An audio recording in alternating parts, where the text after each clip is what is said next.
সেদিন হঠাৎ করে আমার একটা স্টুডেন্ট আমাদের সবার জন্য তার বাসা থেকে একটা কাঁঠাল নিয়ে এসেছিল।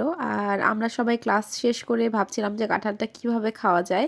তো সবাই মিলে ডিসিশন নেওয়া হলো যে আমরা এখানে এটা ভাঙবো, ভেঙে সবাই মিলে খাবো। কাঁঠালটা অনেক মজা ছিল। আমি এমনিতেই কাঁঠাল খেতে পারি না, আমার কাঁঠাল খুব একটা পছন্দ না, কিন্তু এই কাঁঠালটা মোটামুটি বেশ কয়েকটা আমি খেয়েছি, আমার কাছে খুব ভালো লেগেছে। উনি আবার একটা বোতলে অল্প একটু সরিষার তেলও এনেছিল, যার জন্য আমাদের কাজটা আরো সহজ হয়ে যায়। আমরা কিন্তু ওখানেই সবাই খাওয়া শুরু করে দেই। আর দেখতেই পাচ্ছ যে এই কাঁঠালটা কত সুন্দর কালার, এটা খেতেও কিন্তু অনেক মজা ছিল। কাঁঠালটা যখন প্রথমে ভাঙা শুরু করে তখন আমি বলতেছিলাম যে এত বড় একটা কাঁঠাল কিভাবে আমরা শেষ করব, আর এটা আবার রেখেই বা কোথায় যাব।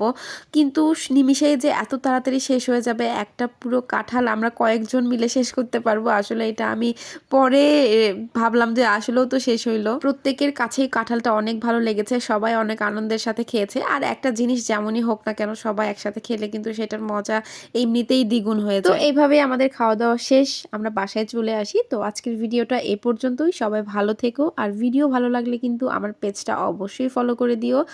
আল্লাহ হাফেজ।